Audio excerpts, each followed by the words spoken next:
இன்னைக்கு நம்ம வீடியோவில் பார்க்க போகிறது ஒரு வித்தியாசமான ஒரு ரெசிபி. அதாவது அரபிக் ஸ்டைலில் மத்தி மீனை எப்படி ஃப்ரை பண்ணுறதுன்னு பார்க்கலாம்.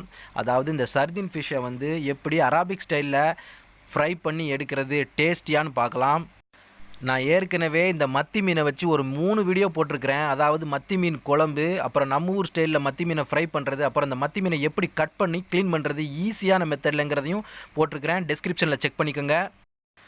வழக்கம் போல் நம்ம இந்த வீடியோக்குள்ளே போகிறதுக்கு முன்னாடி என்னோட சேனலுக்கு யாரெல்லாம் புதுசாக வர்றீங்களோ அவங்க என்னோட இந்த வீடியோக்கு கீழே உள்ள ரெட் கலர் பட்டனை கிளிக் பண்ணிக்கோங்க. பக்கத்தில் உள்ள பெல் பட்டனையும் கிளிக் பண்ணிக்கோங்க. இப்போ நம்ம பார்க்குறது தான் இந்த மத்தி மீன், அதாவது சர்தின் ஃபிஷ்ன்னு சொல்லுவாங்க. இது நான் ஒரு எனக்கு தேவையான அளவு நான் வாங்கியிருக்கிறேன். அதை வாங்கி இந்த மாதிரி கட் பண்ணி க்ளீன் பண்ணி ரெடி பண்ணி வச்சுட்டேன். பாருங்கள், இதே போல் ரெடி பண்ணிக்கோங்க நீங்களும். இதுக்கு ஃபஸ்ட்டு நான் என்ன பண்ணிக்கிறேன்னா, நல்லா சாறு கிடைக்கக்கூடிய ஒரு 2 எலுமிச்சம்பழம் எடுத்துக்கிறேன். எடுத்து கட் பண்ணி அதில் இருக்கிற விதைகளை மாத்திரம் எடுத்து போட்டுட்டு நம்ம ஒரு பாத்திரத்தில் சின்ன பவுலில் இந்த சாரை மாத்திரம் எடுத்து வச்சுக்குவோம். எப்படியோ 1-2 விதை வந்துருச்சு. நம்ம கடைசியாக அதை எடுத்து போட்டுக்கலாம் இந்த விதையை.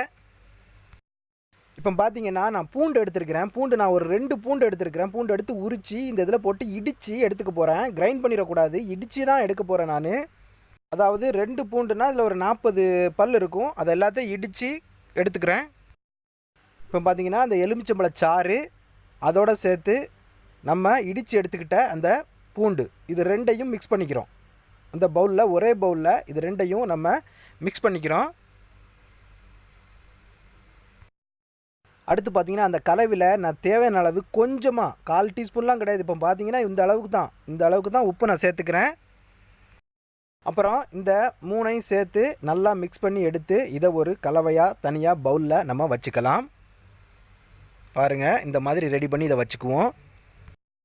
அடுத்து என்ன பண்ணுறோன்னு பார்த்தீங்கன்னா, நம்ம ஏற்கனவே கழுவி ரெடி பண்ணி வச்ச இந்த மத்தி மீனில் நம்ம இந்த கலவையை சேர்த்துக்கிறோம். எல்லாத்தையுமே சேர்த்து நல்லா விரவி எடுத்துக்க போகிறோம். இப்போ பாருங்கள், இந்த கலவையை முதல்ல நம்ம சேர்த்துக்கிறோம். இன்னும் வேறு என்னென்னலாம் நம்ம இதோட சேர்க்க போகிறோன்னு பாருங்கள்.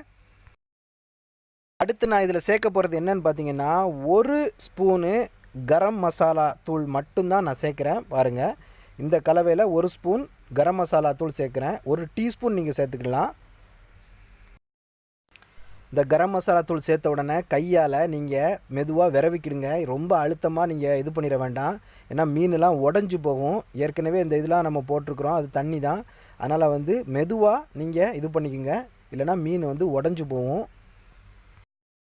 அடுத்து நான் இதை என்ன பண்ண போகிறேன்னா, பவுலில் இருந்து வேறு ஒரு பிளேட்டுக்கு மாற்றிக்க போகிறேன். மாற்றி கொட்டி வச்சுக்க போகிறேன்.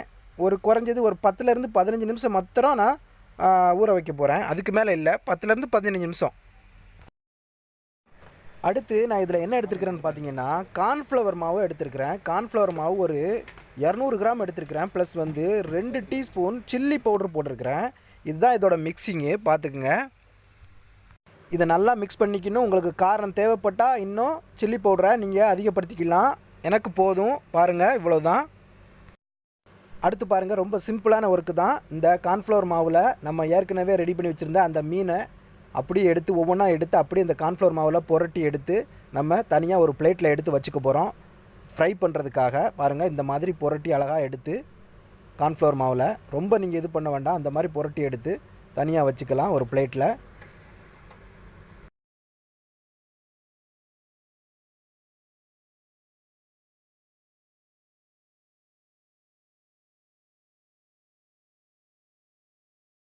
இப்போ நம்மகிட்ட இருந்த எல்லா மீனையும் இந்த மாதிரி ரெடி பண்ணி நம்ம ஒரு பிளேட்டில் எடுத்துக்கிட்டோம். இப்போ நமக்கு ஃபைனல் ஸ்டேஜ் பொரிக்கிறதுக்கு தயாராகிருச்சு.